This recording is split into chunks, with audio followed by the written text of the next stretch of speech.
Good afternoon, everyone, distinguished guests, council colleagues. My reflection on the budget seems like it's a while back now. It truly was Team Gold Coast, and I just take you behind the scene how we worked on it. Literally, budget papers 6-inch thick. Capital investment, operational, staffing, and the list goes on. And you've got the rates that's in front of you that you got to dial out and make sure that the money goes a long way for a city of our size and opportunity, and a city that has a broadened economy for our kids not having to leave the Gold Coast but to forge their career right here, no matter what field they're in. Councillors know that they've got to do their homework, especially in their division.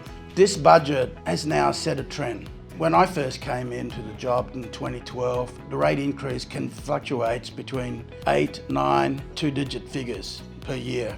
And the uncertainty of your rates, notice if you own your commercial business or your house, it's hard to make your own budget because you don't know what is going to come. I just went, we're just going to sit here and take it?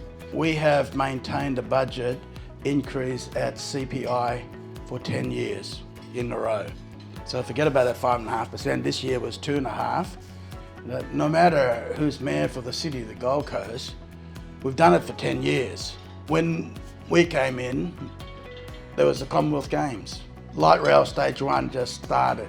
So now we've delivered stage 1, 2, and very soon 3. Underground works have started already, as well as 2 stages of the cultural precinct. We delivered the Commonwealth Games and all the other infrastructure in place. It wasn't magic, it was about value for money, restructuring council itself, but without trimming any frontline services.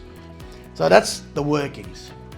But the good part, Study Gold Coast has performed tremendously under COVID, helped with putting food together and feeding the international students who were stuck here because of COVID. It's the right thing to do. We're Gold Coasters. We see someone in trouble, we help them. The most precious thing in your life is your kids. And I would say to them, I would send my kids here. The next bid, Destination Gold Coast, Trish O'Callaghan, who's a new CEO, into a breath of fresh air. And to be fair about it, they asked for $15 million. We gave them 7.5. So you see, with this budget, as we go through, they come back, prove a case why that's a good idea, why we should do it, and then we'll have our special budget meeting and we can approve it and adjust the budget. Now on the good side, the Olympics. The amount of sports that we will have between Olympics and Paralympics on the Gold Coast, the number now up to 11.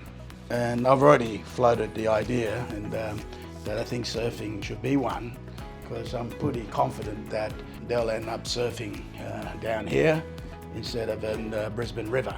So it's quintessential Southeast Queensland. So if you look at participant and audience and you add that two together, the number of people that's going to be here will be bigger than the Commonwealth Games. I said that it's wonderful that we are now the co-host of the Olympic 2032 Games. The key issue here, like our Commonwealth Games, as Jan would know, it's all about legacy. What we came up with was to do a lot of joint funding, and that's why we got the Aquatic Centre, half paid by the state, half paid by us, and we continued that dialogue right through. I want to have that done early so that Gold Coasters can use those facilities well in advance of 2032. If you're going to do it, you might as well do it now because it'll be cheaper than trying to hurry up and rush and having it done later. Light rail stage 4, all the way to airport should be accelerated. Heavy rail, that's got to get to the airport, 2 different customers, so we want to do that. Olympic Village has been identified at Robina, rail station there, and Seabus Stadium. QIC's got some land they want to develop. The only ask I would say to them, you make sure that whatever you build, it's sizable, livable for long-term Gold Coasters. In other words, make sure you put in a good size home office even, because the economy's changed. There you go, and Anne, back to you.